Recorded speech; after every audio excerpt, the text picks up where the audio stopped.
Already? All right, good afternoon. I'm Sheriff Eric Levitt, that's ERICLEVETT. So on November the 30th, our National EMS, our ambulance service here, responded to the Rockdale County Jail of a report of an attempted suicide. They transported inmate Timothy Shane to Grady Hospital, accompanied by our transporting deputies for a medical examination. On December the 1st, around 1:20, inmate Shane decided he wanted to escape from Grady Memorial Hospital.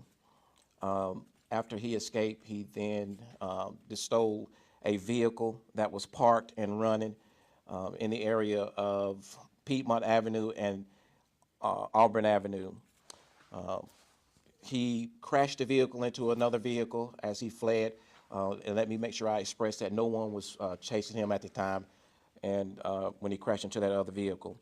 When he crashed, he jumped out of the vehicle and ran on foot. When he left the hospital, he was only wearing a gown, no shoes, no socks. At the time,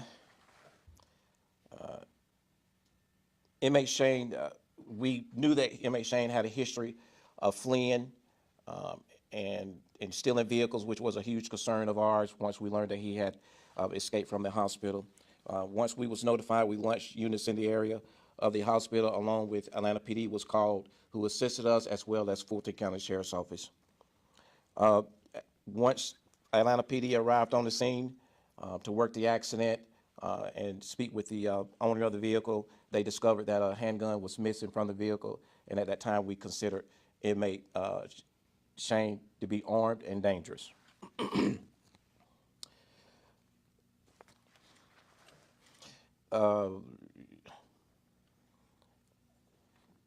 So we contacted other surrounding agencies in the area who assisted us in setting up a perimeter in that area to locate inmate Shane.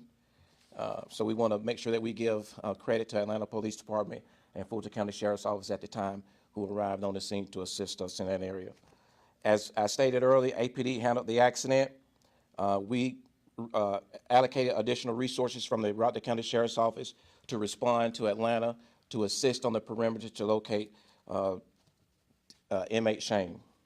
It was later reported to us that another vehicle was stolen in the area of the Mercedes-Benz Stadium, and it was described as a silver Pontiac Grand Prix.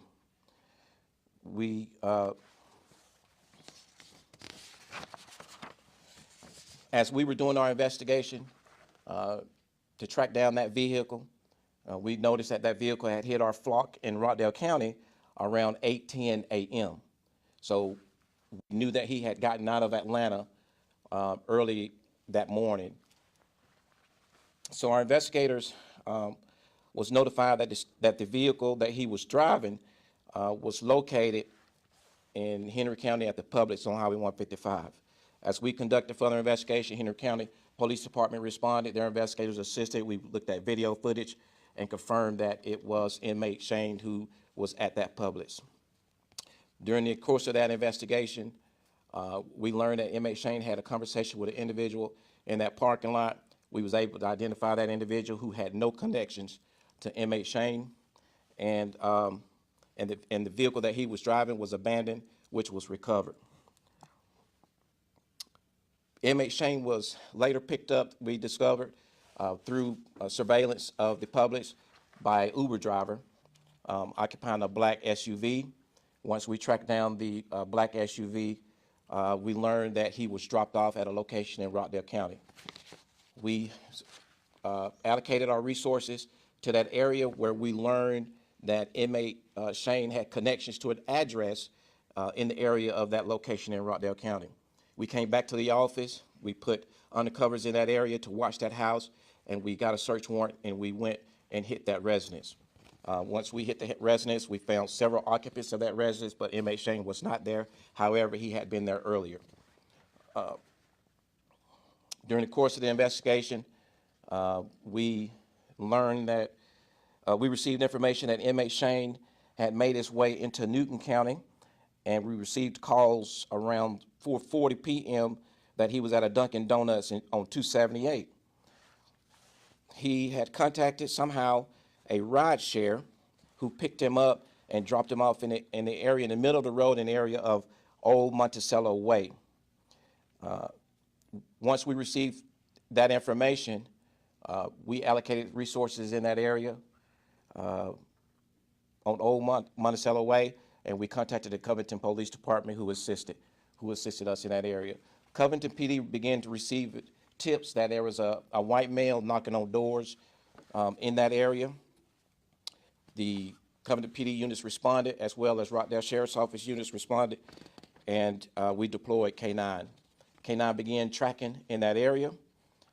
As we were tracking and attempting to locate the suspicious male in that area, we did discover that it was inmate Shane based upon Ring camera footage that we received to identify him. We contacted the Georgia State Patrol helicopter to assist us in locating him once he was identified that was him in that area. And we also, as I stated earlier, had K9 deployed. We removed K9 once the helicopter arrived and contacted other K9s to assist us because that K9 had became exhausted. And we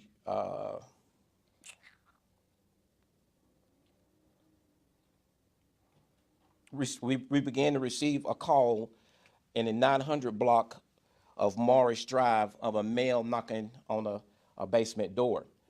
Our resources reallocated to that area. Covington Police Department and units in the Rockdale County Sheriff's Office, when we came upon an abandoned residence, and when they went into that residence, that's where they located inmate Shane. He was then taken into custody, and we transported him to the Rockdale County Jail. So I want to commend the Covington Police Department, Newton County Sheriff's Office, Atlanta PD, Georgia State Patrol, of course, the Rockdale County Sheriff's Office for all of their hard work, all of our agencies that assisted in locating this individual. I'm a believer that when a crime happened in Rockdale County, we're going to solve that crime. I am hard on crime, and I'm big about crime fighting. The hard work that the men and women of the Rockdale County Sheriff's Office completed in this mission got this individual in custody in 31 hours. We like to accomplish solving a crime within 48 hours, and we solved this one and got this gentleman in custody in 31 hours. I am confident that we would have gotten him in custody earlier than we did, but time caught us based upon surveillance that we were counting on. And so with that, this case is still under investigation, a criminal investigation and internal investigation. So there may be some questions that I cannot answer. So with that, I would now open it up for any questions that you may have. I don't want to take away from your accomplishments of capturing inmate Shane, but it appears that this manhunt, this escape would never happen if the deputy who was supervising Shane didn't, I guess, lack or fall back on what he was supposed to be doing there. What do you have to say to the community who may be thinking, look, I have some doubts with the Rockdale County Sheriff's Office.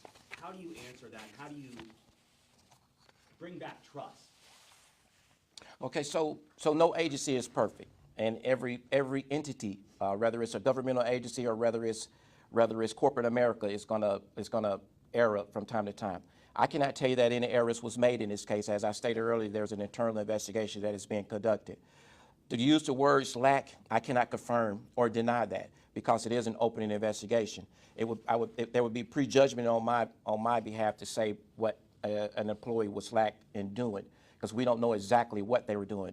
We are currently awaiting surveillance from the hospital to see what exactly could have, if anything, went wrong as to how he escaped and why he escaped. What the employee was doing, what policies that could have been broken or not broken. And so I hope that, and I believe that our community can trust in our abilities, and when we investigate how things like this happen, and that the conclusion is going to be facts, based upon facts, and that's what we will conclude this investigation with. And Sheriff, what is your standard protocol for supervising inmates while at Grady?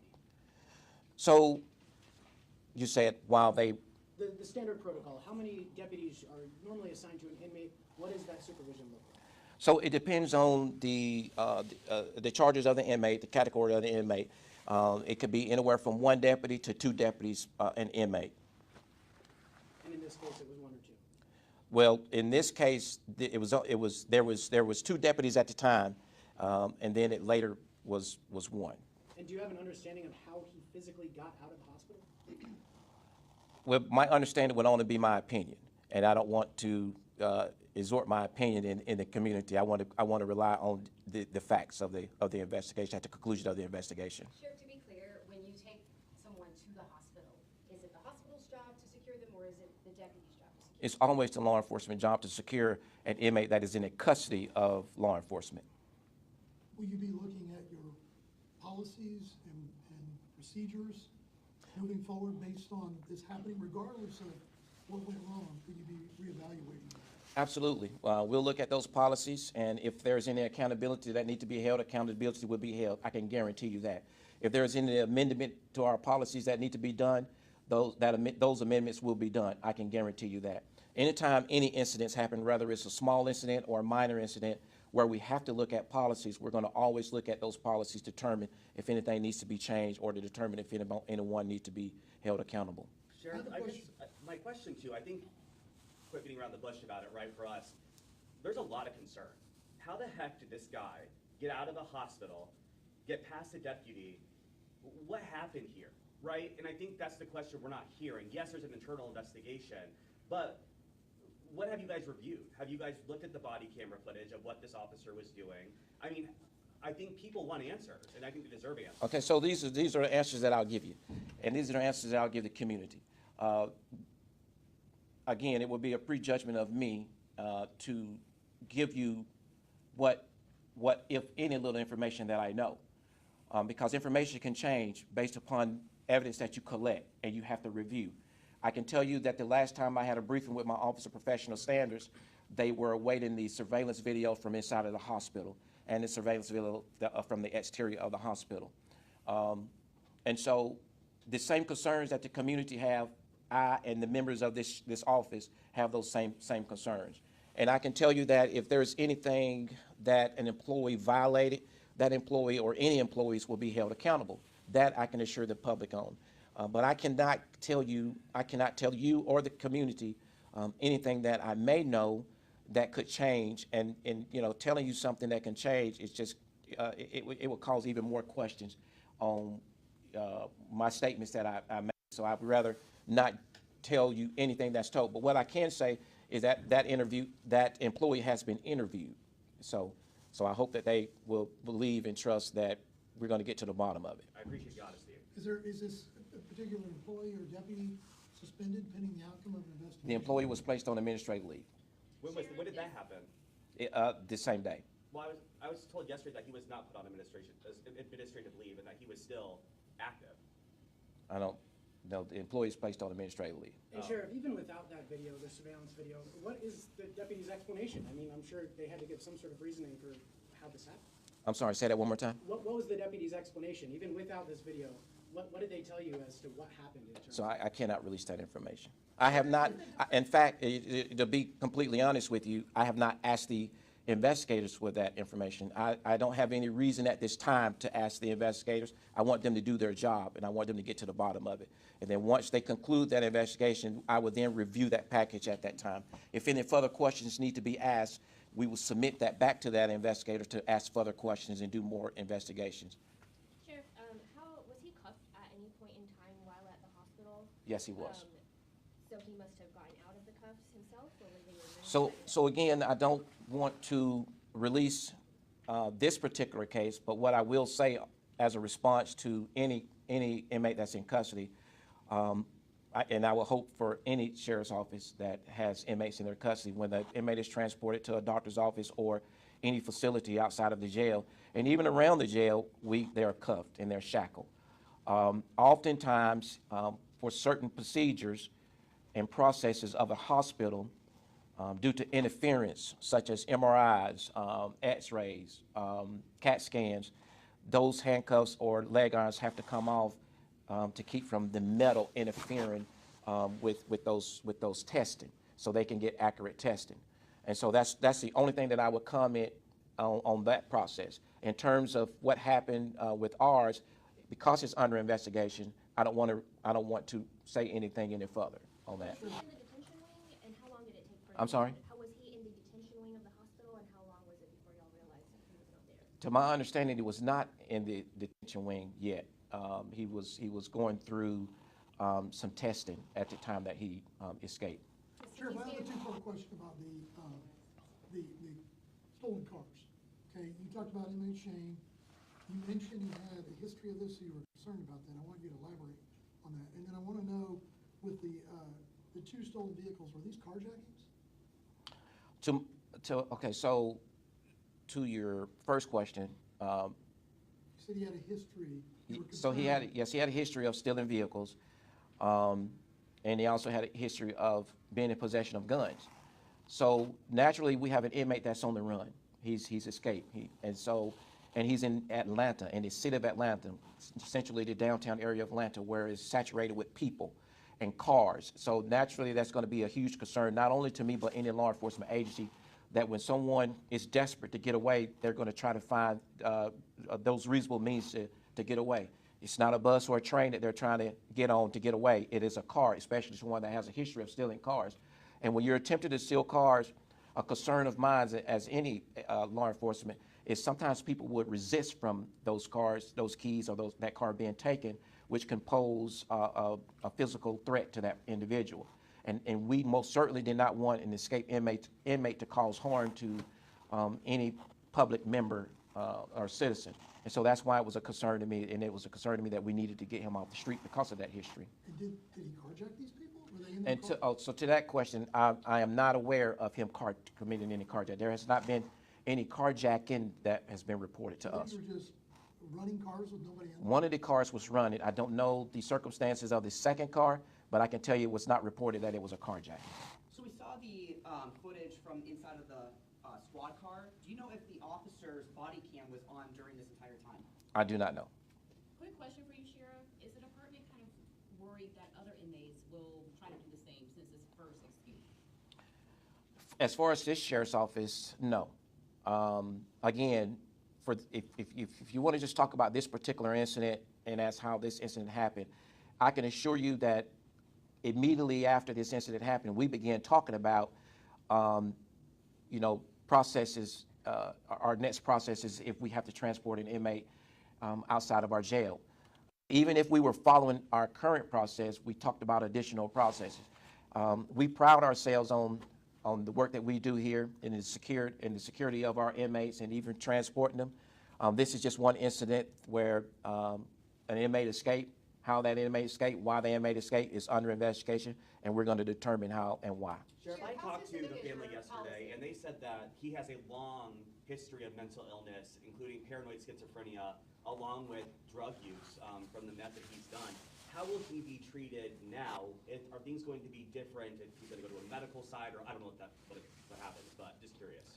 So we have a medical vendor in place, and our medical vendor will determine the resources that need to be utilized for any previous diagnosis that he may have had, and they would do an evaluation based upon what he has reported to them, and they would take a look at what family members may have reported to us.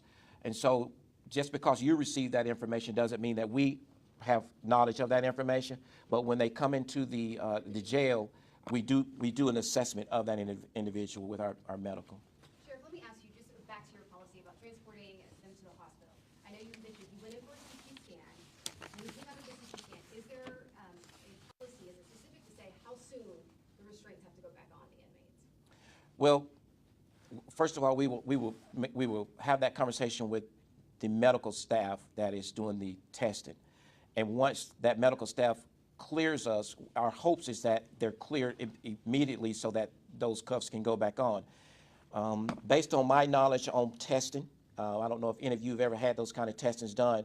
Oftentimes they have to go back and review it really quick to see that those pictures come out, whatever that testing is. And so naturally you would not put handcuffs or leg irons on an individual until it's cleared by that medical staff. And so once that medical staff clears you, those handcuffs and leg irons should go back on them immediately after if they don't need to do any more testing. Sheriff, do you know how he ordered these Ubers? I mean, we're all curious. Did he have a phone? Did he have other people helping him? How did he get these Ubers? What I would tell you about that is, as I stated earlier, that's under a criminal that part is, there's 2 investigations, and that's a criminal investigation. When we took him into custody, we as of yet to locate a cell phone. And so how he was making these calls, we don't quite know yet, but those are some answers that we're trying to And did you guys to find answer. the gun? Say again? Did you guys find the gun at all that he had or did not have in his So, possession? so in the vacant resident, there was some property that was recovered. It has not been reported to me that a gun was in that property yet. I think that they're still at the residence, but it has not been reported to me that the gun has been recovered yet. So the incident that led to all of this was the attempted suicide. Can you elaborate on that, and is he on suicide watch now?